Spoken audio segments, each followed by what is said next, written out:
इसके शुरुआत में हमें दिखाया जाता है कि यूजीन जमीन पर बैठा हुआ होता है और इसके बाद हिम्मत जुटाकर स्कैडी से कहता, आखिर इसमें गलत क्या है? मैं तो बस क्यूरियस हूँ। और मॉम, आप तो हमेशा वही करती हैं जो आपका मन करता है। और डैड हमेशा कैपिटल में काम करते थे।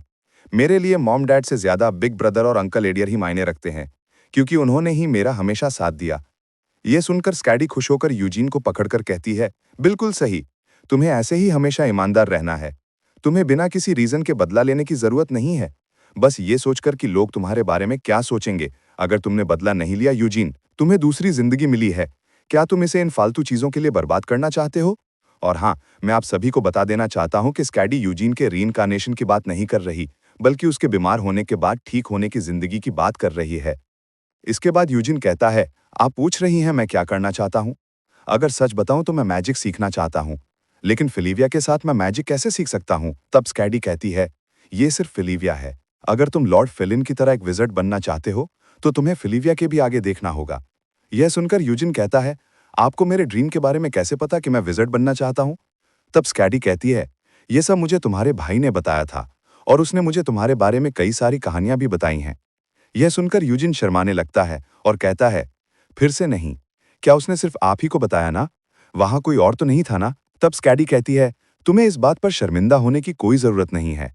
एक स्ट्रिंग के साथ मैजिशियन बनना कोई बुरी बात नहीं है। तब यूजिन कहता है, नहीं, ऐसी बात नहीं है। मैंने बस बिग ब्रदर को यह सब बताने के लिए मना किया था। तब स्कैडी कहती है, तुम्हें चिंता करने की कोई जरूरत नहीं है, क्योंकि फिलिविया में बस तुम एक ही नहीं हो जिसके पास एक बेवकूफी भरा सपना है। तुम्हारे जैसा एक और था, जिसका नाम एडल फिलिविया था। यह सुनकर यूजिन भी चौंक जाता है और कहता है, क्या? डैड?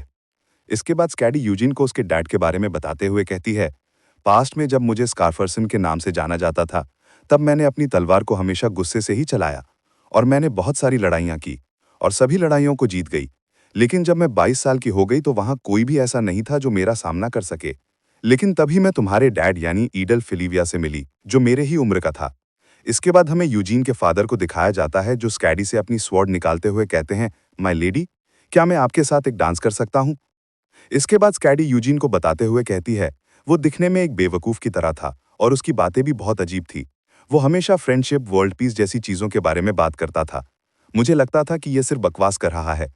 लेकिन सबसे ज्यादा शॉक्ड कर देने वाली बात यह थी कि वो बेवकूफ एक स्वॉर्ड्समैन था, जो बिल्कुल मेरे बराबर था। मुझे लगता था कि मेरा सामना करने वाला कोई नहीं बचा। लेकिन ये देखकर कि कोई ऐसा बेवकूफ जिसने कभी असली लड़ाई देखी ही नहीं, वो मेरे बराबर है, मुझे विश्वास नहीं हुआ और ह्यूमिलिएशन और गुस्से से मेरा हाथ कांपने लगा। लेकिन नाउस्कार फार वॉर में, जो आज से 21 साल पहले नॉर्थन किंगडम में हुआ था, मुझे पता चल गया कि जो कुछ भी उस बेवकूफ आदमी ने कहा था, वो उन बातों के लिए ईमानदार था। एक नोबल होने के बाद भी उसने अपनी जिंदगी को नॉर्थन वॉर में दांव पर लगाया। जो लड़ाई उसकी फैमिली की थी, ना कि उसकी, और यही उसकी ईमानदारी को बताता है।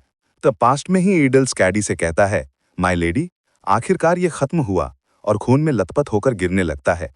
लेकिन स्कैडी उसे रोक लेती है और अपने मन में कहती है, ये आदमी सच में इस लड़ाई को खत्म कर सकता था। तभी ईडल कहता है, माय लेडी, मुझे माफ कीजिएगा जो मैंने उस रात आपसे कहा था। अब मैं उस लायक नहीं रहा। तभी स्कैडी उसे चुप करा देती है, जिससे ईडल भी कंफ्यूज हो जाता है। इसके बाद स्कैडी कहती है, एक ऐसी जगह है जिसके बहुत सारे दुश्मन हैं, और एक ऐसी भी जगह है जहां मुझे कोई चाहने वाला है। ये उतनी भी बुरा नहीं है मेरी दूसरी जिंदगी शुरू करने के लिए। यह सुनकर ईडल भी शॉक्ड हो जाता है और कुछ नहीं कहता। इसके बाद सीन प्रेजेंट में आ जाता है और स्कैडी यूजीन से कहती है, तो ऐसे मैंने एक स्टार को पहचान लिया और किसी और के लेने से पहले मैंने तुम्हारे डैड को अपने लिए रख लिया। यह सुनकर यूजीन भी खुश हो जाता है। इसके बाद स्कैडी कहती है, जब जब मैं तुम्हारी इन एमरल्ड आइज को देखती हूँ, मुझे तुम्हारे डैड की याद आ जाती है। तुम बिल्कुल अपने डैड की तरह हो। तुम मेरी तरह नहीं जी सकते, इसलिए खुद को बदले की आग में मत जलाओ और एक बेवकूफ की तरह अपने सपनों को ढूंढते रहो और उन पर विश्वास करो। तब यूजीन कहता है, मॉम, मैं लॉर्ड फेलिन की तरह एक विज़र्ड बनूंगा और जिस तरह उन्होंने मेरी मदद की, उसी तरह मैं भी सबकी मदद करूंगा और यही मेरा अटूट सपना है। तब स्कैडी कहती है, बिल्कुल ऐसे ही। इसके बाद सीन शिफ्ट होता है और हमें दिखाया जाता है कि यूजीन उस कैरेज में बैठ रहा होता है और उसकी पूरी फैमिली उसे देख रही होती है। इसके बाद यूजीन उसमें बैठ जाता है और कैरेज में से लटक कर सबको अलविदा कहता है और कैरेज वहां से चली जाती है। इसके बाद यूजीन सोकर कहता है, तो आखिरकार मैं मैजिक स्कूल जा रहा हूँ, और विंडो से बाहर निकलकर चिल्लाने लगता है। इसके बाद टायर, जो उसी के साथ जा रहा होता है, एर चिल्लाकर कहता है, यंग मास्टर, इस तरह विंडो से बाहर निकलना बंद कीजिए, ये बहुत खतरनाक है। इसके बाद सीन शिफ्ट होता और हमें दिखाया जाता है हिंडल स्कैडी से कहता है, ईडियर ने मुझे क्यों नहीं मारा? तब स्कैडी कहती है, क्या तुम भी इसके बारे में जानना चाहते हो?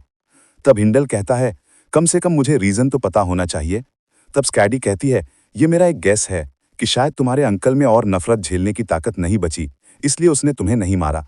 वो सच में एक बहुत बड़ा बेवकूफ है, और ये भी हो सकता है कि मैंने उसे दया करके कई बार छोड़ा है, इसलिए उसने भी तुम्हें जिंदा छोड़ दिया हो। इसके बाद हिंडल कहता है, कुछ भी हो लेकिन इसके बारे में यूजीन को मत बताइएगा। लेकिन क्या आपको यूजीन को भेजकर पछतावा नहीं हो रहा? तब स्कैडी कहती है, यूजीन को सिल्विया और मरे हुए एल्डर्स और खुश नहीं रख सकते, इसलिए उसके लिए यहां से जाना ही अच्छा होगा। यह सुनकर हिंडल भी कुछ नहीं कहता। इसके बाद स्कैडी आगे कहती है, इसके बाद जो लड़ाई उन एल्डर्स की पोजीशन को भरने के लिए होगी, वो जरूर बहुत खतरनाक होगी, लेकिन जो उन सबको अपने सामने झुकाएगा, नेचुरली वही अगला लीडर बनेगा। मुझे ये पसंद नहीं कि जिन साथियों के साथ हम अभी हाल ही तक लड़े थे, उनकी विरासत का इस्तेमाल करके तुम नोबेल बन जाओ। नोबेल बनने के लिए तुम्हें सिर्फ साथियों के ही नहीं, राजा की भी पीठ में छुरा घोंपने की हिम्मत चाहिए। हालांकि तुम्हारे अंदर मेरी आधी खूबियां हैं, लेकिन चलो मैं तुम्हें और रूथलेस बनने का रीजन देती हूँ। The southern end of the horizon major barrier horizon और अबीस को अलग करता है। उसमें क्रैक पड़ रहे हैं, और उस क्रैक में से वो मॉन्स्टर्स भी हमें घूर रहे थे। उस समय मुझे जिंदगी में पहली बार डर का एहसास हुआ। यह सुनकर हिंडल शॉक्ड हो जाता है और कहता है, क्या आपको अपनी बातों पर पूरा यकीन है? तब स्कैडी कहती है, तुम्हें क्या लगता है मैं इतनी दूर से यहाँ सिर्फ मजाक करने आई हूँ? जल्दी ही एक वॉर होने वाला है जो नॉर्थन वॉर को भी पीछे छोड़ देगी, और शायद हाल फिलहाल में जो अबीस के उपासकों में हलचल हो रही है वो भी इसी से जुड़ा हुआ है। तब हिंडल कहता है, क्या इन सब के बारे में फादर को पता है? तब स्कैडी कहती है, मैंने तुम्हें ये जो कुछ भी बताया इसमें से आधी बात तुम्हारे फादर ने कैलकुलेट की है, और आधी बात मैंने खुद जो साउदर्न एज पर देखी है वो मैंने यूजीन के साथ भेजी है, जिसे जब वो दोनों कैपिटल में मिलेंगे तो तुम्हारे फादर को मिल जाएगी। इसके बाद सीन शिफ्ट होता और हमें यूजीन को दिखाया जाता है जो उस कैरेज में बैठा होता है और टायर से पूछता है, ये क्या चीज है? तब टायर जवाब देते हुए कहता है, अच्छा ये चीज। इससे आगे वो कुछ कहता तभी यूजीन उस बॉक्स को हिलाते हुए कहता है, इसमें से आवाज आ रही है। तब टायर चिल्लाकर कहता है, ये एक गिफ्ट है जिसे काउंटेस ने लॉर्ड को भेजा है। तब यूजीन कहता है, क्या सच में? चलो तब इसे बार खोल कर देखते हैं। तब टायर दोबारा चिल्लाकर कहता है, बिल्कुल भी नहीं। फिलहाल ये वीडियो यहीं पर खत्म होती है।